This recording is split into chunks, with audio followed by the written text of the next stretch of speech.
आईपा ने हमको आज बोलने का अवसर दिया, इसके लिए आईपा परिवार को मेरे तरफ से बहुत बहुत शुभकामनाएं, धन्यवाद है। भारत के प्रधानमंत्री इसी बेस पे आए ही थे कि हम 2 करोड़ नौजवानों को रोजगार देंगे। तो ये तो 7 साल हो गया इनका। 14 करोड़ लोगों को रोजगार मिलना चाहिए था। कितने लोगों को रोजगार मिला? सब बेरोजगार हो रहे हैं। आईपा हम जनता के उन मुद्दों को दिखाते हैं जो जन सरोकार से जुड़ा हो। देश और प्रदेश को आगे बढ़ाने के लिए जाति धर्म से उठकर उन मुद्दों को दिखाया जाता है और एक प्लेटफार्म उपलब्ध कराया जाता है जिससे जनता अपनी बात सरकार तक पहुंचाए। आज हमारे साथ बाबूराम सिंह जी हैं, कांग्रेस के सहकारिता प्रदेश मंत्री हैं। उनसे हम बात करते हैं। जी, आपका आईपा में बहुत बहुत स्वागत है। आईपा ने हमको आज बोलने का अवसर दिया, इसके लिए आईपा परिवार को मेरे तरफ से बहुत बहुत शुभकामनाएं, धन्यवाद है। इस समय 2022 चुनाव चल रहा है और आप किसानों के नेता हैं। क्या किसानों को सरकार की योजनाएं पहुंची हैं? सबसे बड़ी चीज़ तो आज प्रदेश में या देश में सबसे ज़्यादा नुकसान किसानों का ही हो रहा है। आज डीजल का दाम जो बढ़ रहा है, लगातार बढ़ रहा है, इससे किसानों के उत्पादन पे बहुत बुरा प्रभाव पड़ रहा है। सिंचाई की जो है क्षमता जो किसानों की थी वो बाधित हो रही है। खाद का दाम महंगा हो गया है।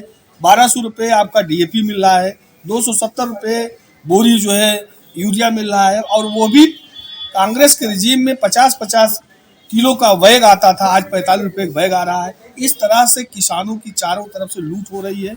और रहा सवाल फसल की, तो फसल को सांड सब खा जा रहे हैं, चारों तरफ सांड खा रहे हैं।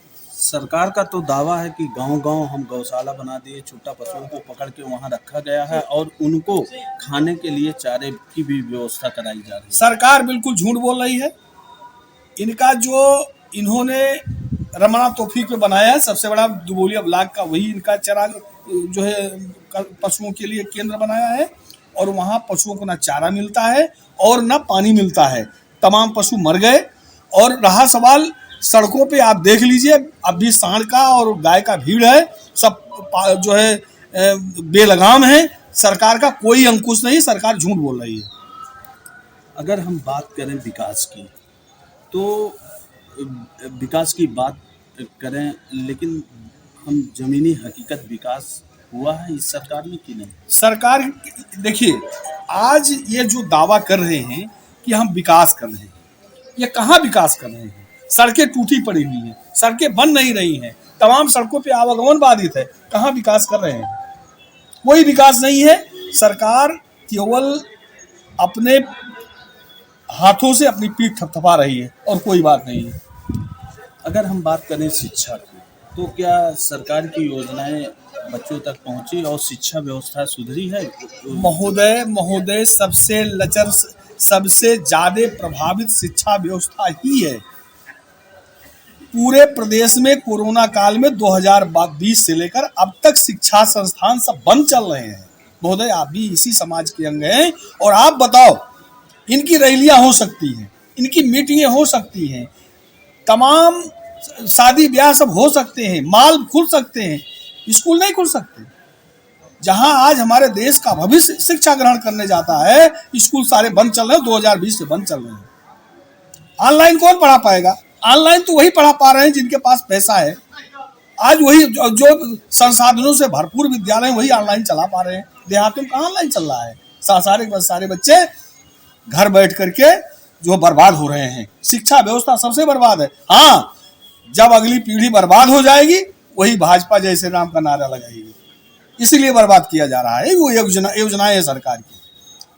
बीजेपी कहती है कि हम राजनीति जाति धर्म को की नहीं करते हैं, सबका साथ सबका विकास के नारे के अनुसार हम चलते हैं। वो सबका साथ तो लिए, विकास 3 लोगों का किए, केवल अंबानी का किए, और शाह का हुआ, और अडानी का हुआ, और किसी का विकास नहीं हुआ। विकास कैसे हुआ?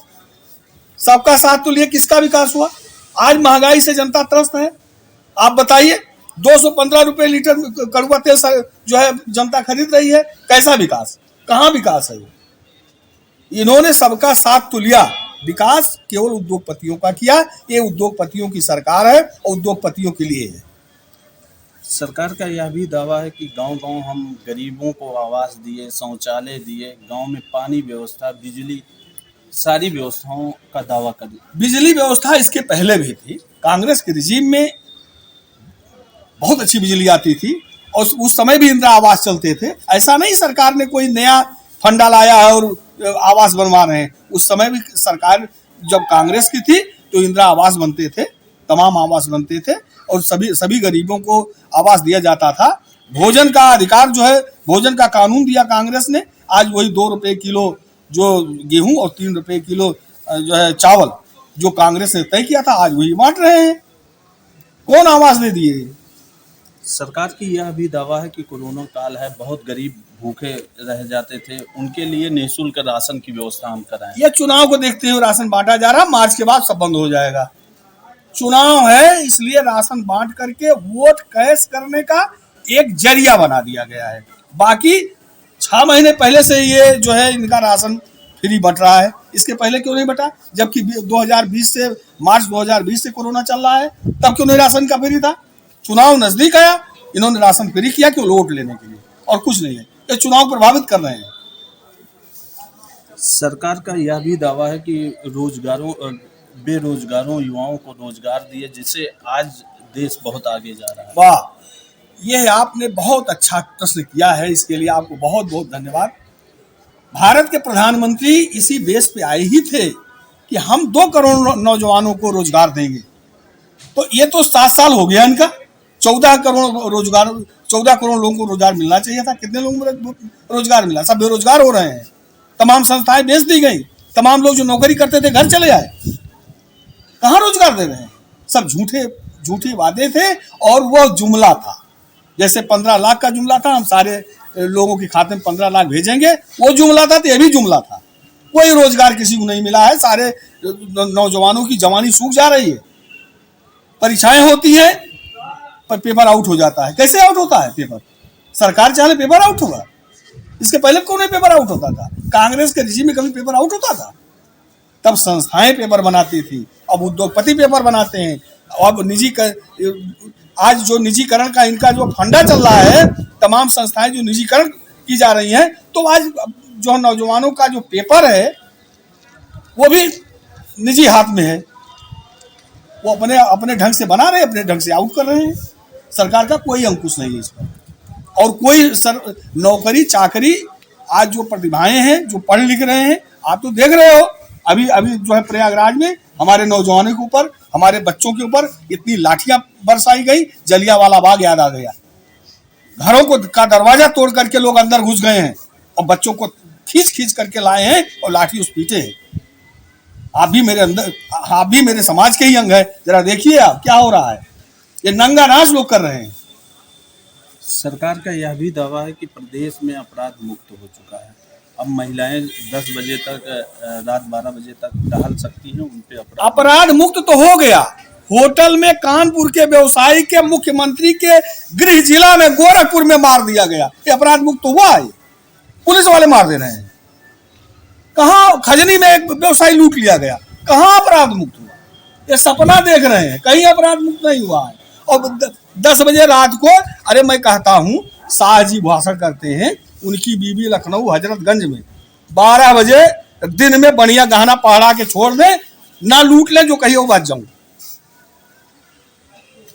2022 का विधानसभा चुनाव चल रहा है, इसमें कांग्रेस की क्या इस बार सरकार बनाएंगी? यहाँ 5 सीटों पे विधायक जीतेंगे उनके? देखिए, पांचों सीटों पर हमारे कांग्रेस के प्रत्याशी लड़ रहे हैं और 5 प्रत्याशी बहुत बेहतरीन ढंग से लड़ रहे हैं और उम्मीद है कि 5 प्रत्याशी चुनाव में विजय हासिल करेंगे। प्रियंका गांधी कहती हैं कि मैं बेटी हूँ, मैं लड़की हूँ, लड़ सकती हूँ। हाँ, लड़की। देखिए, प्रियंका गांधी को इस चुनाव में क्या लाभ मिलता है ये तो हम जो है भविष्य के गर्भ में है, लेकिन इतना तो उन्होंने है, पूरे हिंदुस्तान में लड़की हूं, मैं लड़ सकती हूं, इस नारे के बदौलत पूरे हिंदुस्तान में आधी आबादी जो औरतों की है उसमें एक जागरूकता उन्होंने भर दिया है। और इसका जीता जाता उदाहरण अभी आपके मैराथन दौड़ हुआ लखनऊ में, जो है मुजफ्फरनगर में, मुरादाबाद में हुआ, और सब जगह भारी संख्या में लड़कियों ने भाग लिया और कार्यक्रम को सफल बनाया। आपसे आखिरी सवाल है कि क्या इस सरकार की योजनाएं जनता तक नहीं पहुंची या विकास नहीं हुआ, क्या है? महोदय, जब योजनाएं है ही नहीं तो पहुंचेगी क्या? कौन सी योजना है? ये योजनाएं वही है जो कांग्रेस ने बनाया था, उन्हीं योजनाओं पे काम कर रहे हैं। इन्होंने कौन सी नई योजना बनाई? कोई योजनाएं नहीं है। वही जो कांग्रेस के रिजीम में फूड बिल बना था, आज उसी के आधार पे राशन बांट रहे हैं। हाँ, चुनाव देखते हुए कुछ दिन के लिए फ्री कर दिए हैं। अब रहा सवाल, कोई योजना गरीबों के लिए है ही नहीं है।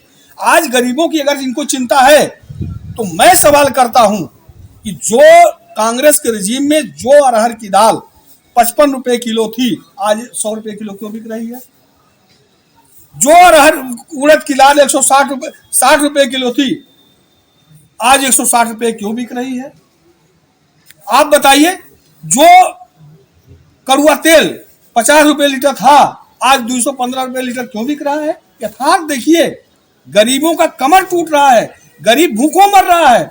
अरे, राशन देने से क्या होगा? कोई बिना कड़ुआ तेल को कोई सब्जी खाएगा? दाल खाएगा? इतनी महंगी दाल है, इतना महंगा कड़ुआ तेल है, गरीबों की कमर टूट जा रही महोदय। महंगाई में, महंगाई की मार चौंगोर है और गरीब परेशान है। सरकार तो कह रही है कि राशन के साथ रिफाइन का तेल, चना, नमक, दाल सब दे रहे हैं। रिफाइन का तेल जो ये दे रहे हैं, 1 लीटर दे रहे हैं। अब आप बताओ, यह तो चुनाव भर, यही मार्च तक इनका फ्री चल रहा है। इसके बाद चुनाव में तेल लगा के वोट ले लेंगे, इसके बाद लात मार के बाहर कर देंगे। यही इनका फंडा है।